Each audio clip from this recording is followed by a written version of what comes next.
Antologi Pembacaan Firman Tuhan yang Maha Kuasa. Pada saat engkau melihat tubuh rohani Yesus, Tuhan sudah menciptakan langit dan bumi yang baru.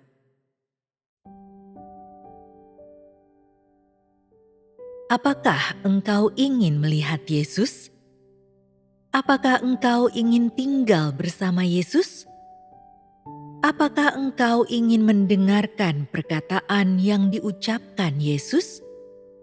Jika demikian, bagaimana engkau akan menyambut kedatangan Yesus kembali? Sudahkah engkau siap sepenuhnya? Dengan cara apa engkau akan menyambut kedatangan Yesus kembali? Kurasa setiap saudara-saudari yang mengikuti Yesus ingin menyambutnya dengan baik. Namun, sudahkah engkau sekalian mempertimbangkan hal ini? Apakah engkau benar-benar akan mengenali Yesus saat Dia datang kembali? Akankah engkau benar-benar memahami segala sesuatu yang Dia katakan? Akankah engkau benar-benar menerima tanpa syarat semua pekerjaan yang Dia lakukan? Semua orang yang telah membaca Alkitab tahu bahwa Yesus akan datang kembali, dan mereka semua yang telah membaca Alkitab dengan sungguh-sungguh menantikan kedatangannya. Engkau sekalian memusatkan seluruh perhatian pada tibanya saat itu, dan ketulusanmu patut dipuji, imanmu patut ditiru. Tetapi sadarkah engkau bahwa engkau sekalian telah melakukan kesalahan besar? Dengan cara apa Yesus akan datang kembali? Engkau sekalian percaya bahwa Yesus akan datang kembali di atas awan putih, tetapi aku bertanya kepadamu, apa arti awan putih ini? Dengan adanya begitu banyak pengikut Yesus yang sedang menunggu kedatangannya kembali, di tengah-tengah siapa Dia akan turun? Jika Yesus pertama kali turun di antara engkau sekalian, tidakkah orang lain akan menganggap hal ini terlampau tidak adil? Aku tahu engkau sekalian sangat tulus dan setia kepada Yesus.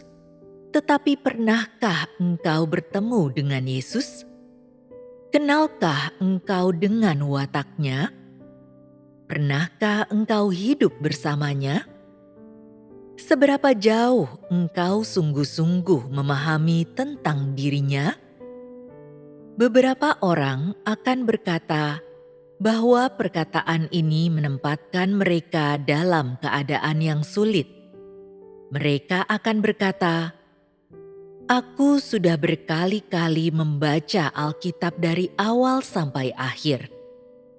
Bagaimana mungkin aku tidak memahami Yesus? Jangankan watak Yesus, warna pakaian kesukaannya pun aku tahu. Bukankah engkau meremehkan aku ketika engkau berkata bahwa aku tidak memahaminya? Aku sarankan agar engkau tidak memperdebatkan masalah ini. Engkau sebaiknya tenang dan bersekutu tentang pertanyaan-pertanyaan berikut ini. Pertama, tahukah engkau apa itu kenyataan dan apa itu teori? Kedua, tahukah engkau apa itu gagasan manusia dan apa itu kebenaran? Ketiga, tahukah engkau apa itu imajinasi dan apa itu kenyataan? Beberapa orang menyangkal fakta bahwa mereka tidak memahami Yesus. Namun, aku katakan bahwa engkau sekalian sama sekali tidak memahaminya dan tidak memahami satupun perkataan Yesus. Itu karena engkau masing-masing mengikuti Dia karena catatan dalam Alkitab, karena apa yang dikatakan oleh orang lain. Engkau sekalian belum pernah melihat Yesus, apalagi hidup bersamanya, dan bahkan tidak pernah menemaninya sebentar saja. Dengan demikian, bukankah pemahamanmu tentang Yesus hanyalah teori? Bukankah itu tidak ada kenyataannya? Barangkali beberapa orang telah melihat potret Yesus, atau secara pribadi telah mengunjungi rumah Yesus. Mungkin beberapa orang telah menyentuh pakaian Yesus. Namun, pemahamanmu tentang Yesus masih berdasarkan teori dan tidak nyata, bahkan sekalipun engkau sudah mencicipi sendiri makanan yang dimakan oleh Yesus. Bagaimanapun juga, engkau belum pernah melihat Yesus dan belum pernah bersama dengannya dalam wujud daging, sehingga pemahamanmu tentang Yesus akan selalu berupa teori kosong yang tidak ada kenyataannya. Barangkali perkataanku tidak menarik bagimu, tetapi aku menanyakan hal ini kepadamu.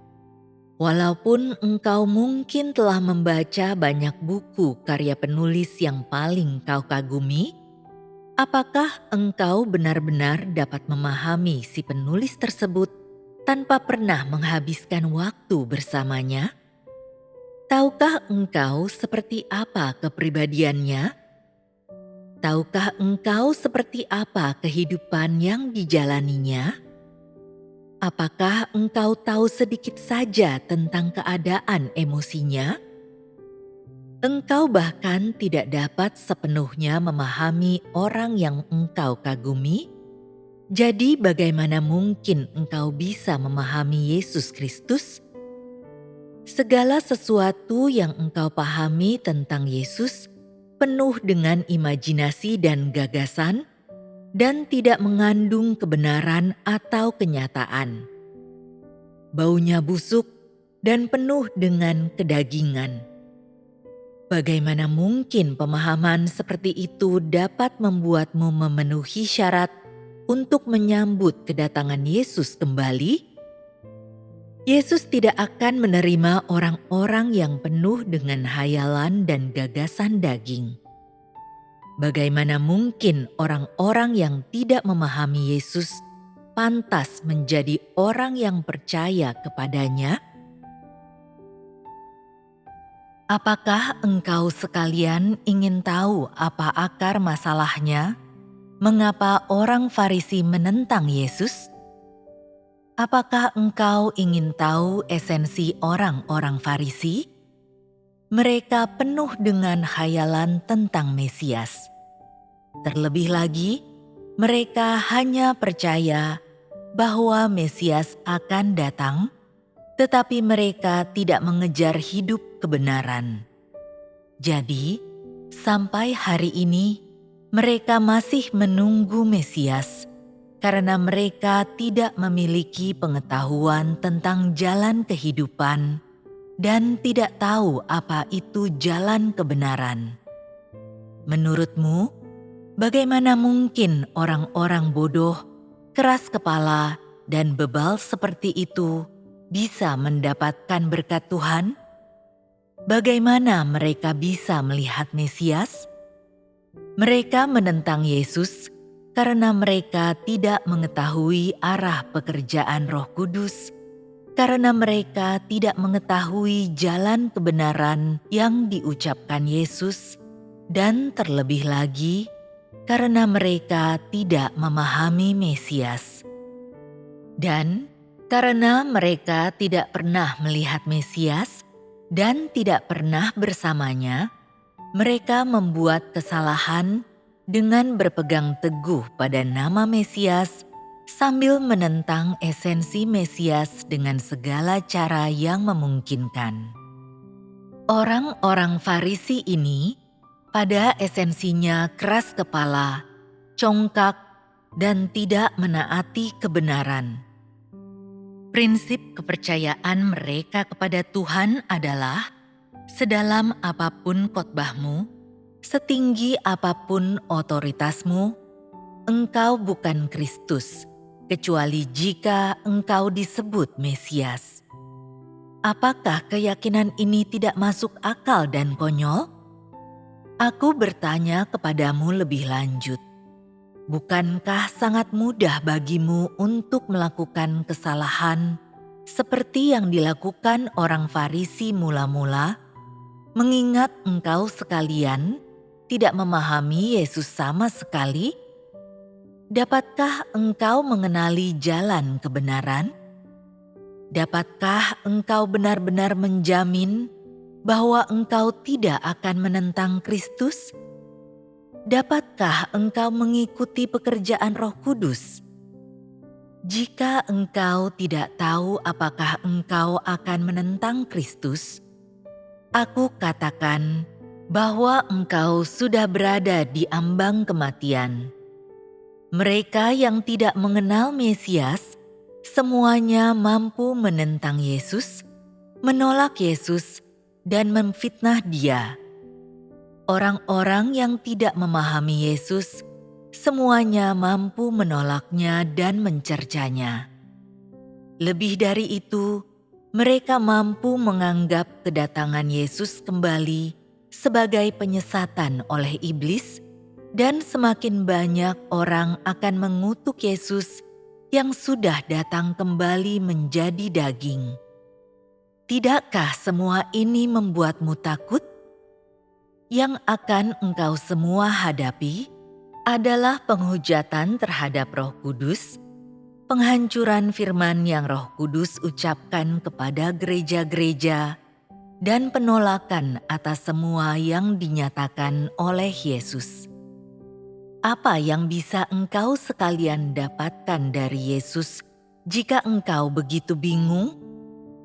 Bagaimana engkau sekalian bisa memahami pekerjaan Yesus ketika Dia kembali menjadi daging di atas awan putih, jika engkau dengan keras kepala menolak menyadari kesalahanmu? Kukatakan ini kepadamu, orang-orang yang tidak menerima kebenaran, tetapi dengan membabi buta menantikan kedatangan Yesus di atas awan putih, pasti akan menghujat Roh Kudus, dan merekalah kategori orang yang akan dimusnahkan.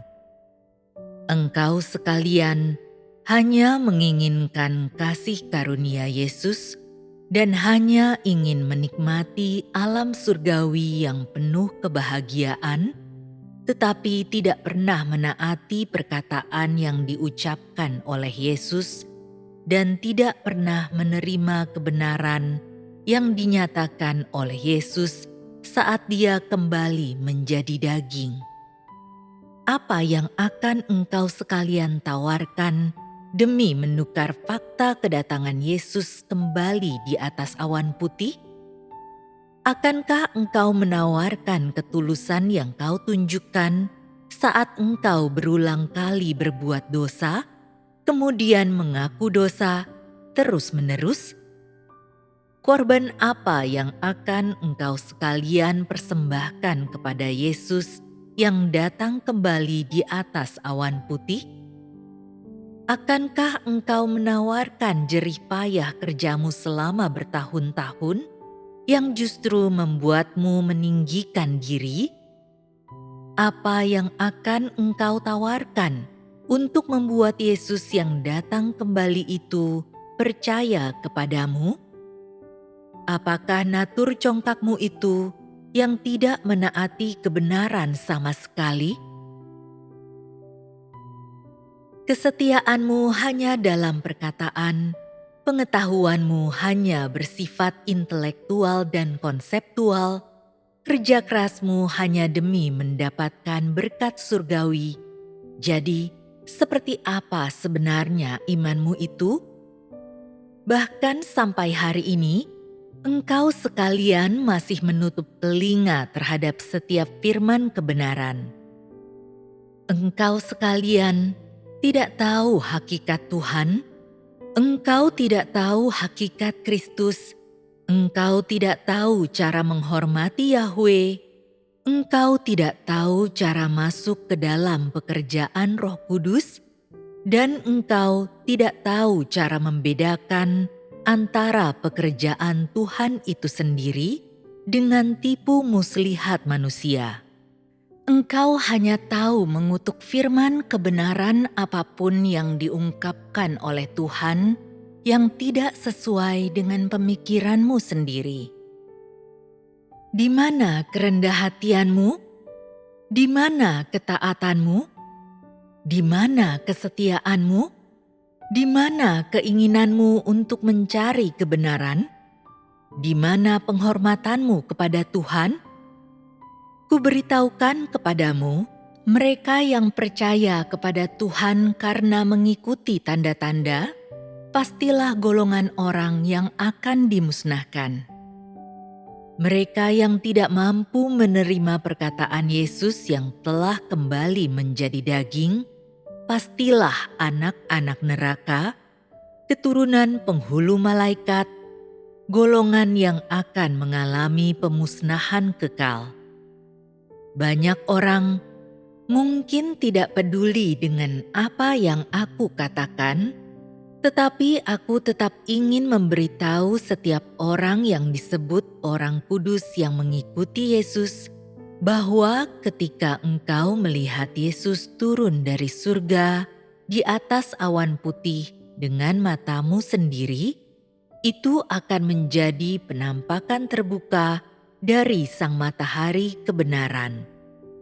Barangkali itu akan menjadi saat yang sangat menyenangkan bagimu, tetapi ketahuilah bahwa saat engkau menyaksikan Yesus turun dari surga, saat itu jugalah engkau turun ke neraka untuk dihukum.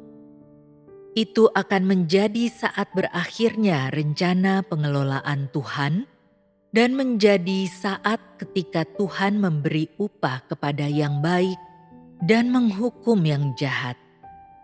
Karena penghakiman Tuhan sudah akan berakhir sebelum manusia melihat tanda-tanda, pada saat hanya ada pengungkapan kebenaran.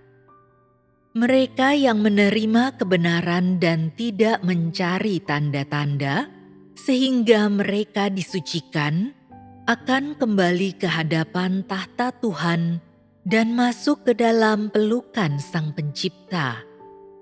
Hanya mereka yang bersikeras percaya bahwa Yesus yang tidak datang kembali di atas awan putih adalah Kristus palsu akan menerima hukuman abadi, karena mereka hanya percaya kepada Yesus yang menunjukkan tanda-tanda, tetapi tidak mengakui Yesus yang menyatakan penghakiman yang berat dan menunjukkan jalan sejati dan kehidupan.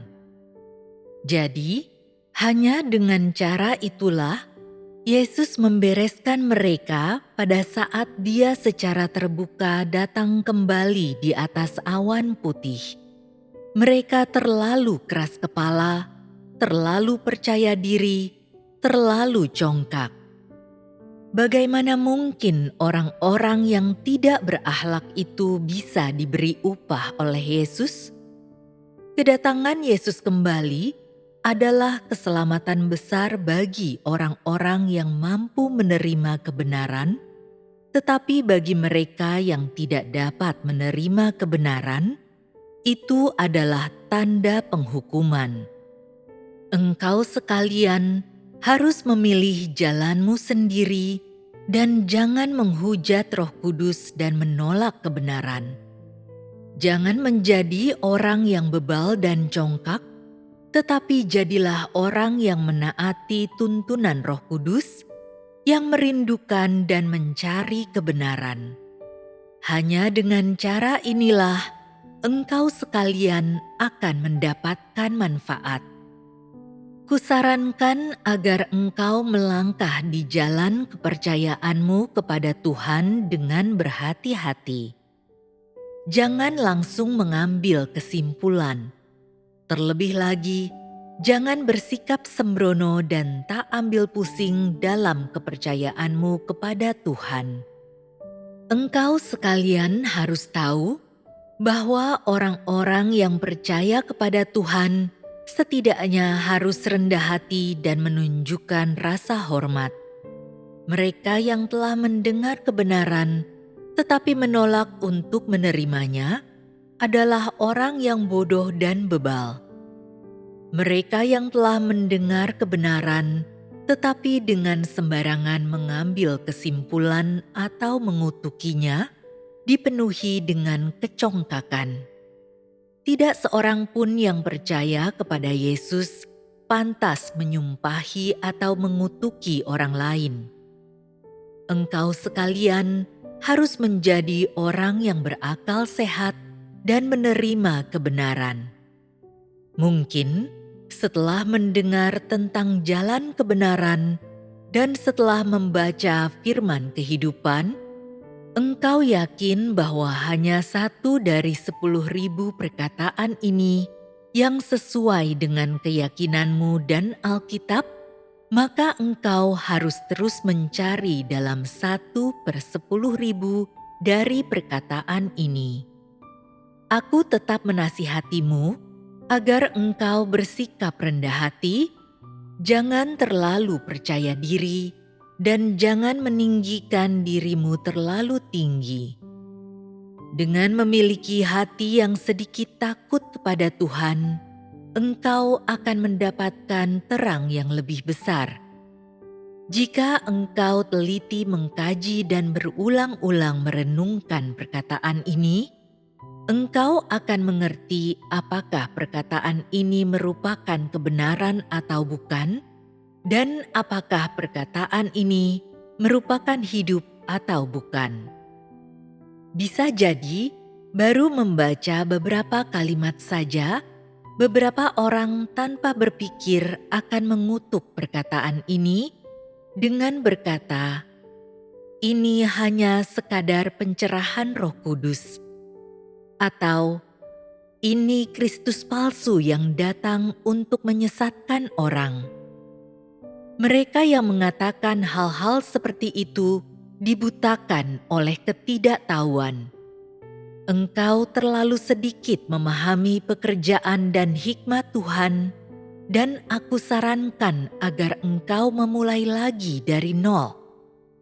Janganlah engkau sekalian tanpa berpikir langsung mengutuk firman yang dinyatakan oleh Tuhan karena Kristus-Kristus palsu yang muncul pada akhir zaman, dan janganlah menjadi orang yang menghujat Roh Kudus karena takut akan penyesatan. Bukankah itu sangat disayangkan? Jika setelah banyak mengkaji, engkau tetap percaya bahwa firman ini bukan kebenaran, bukan jalan, dan bukan pengungkapan Tuhan, pada akhirnya engkau akan dihukum dan tidak mendapatkan berkat.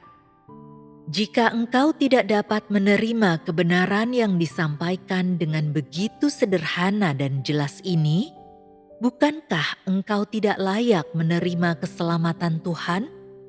Bukankah engkau orang yang tidak cukup diberkati untuk kembali ke hadapan tahta Tuhan? Pikirkanlah hal itu. Jangan gegabah dan terburu-buru, dan jangan memperlakukan iman kepada Tuhan sebagai permainan. Berpikirlah demi tempat tujuanmu, demi prospekmu, demi hidupmu, dan jangan bermain-main dengan dirimu sendiri. Dapatkah engkau menerima semua perkataan ini?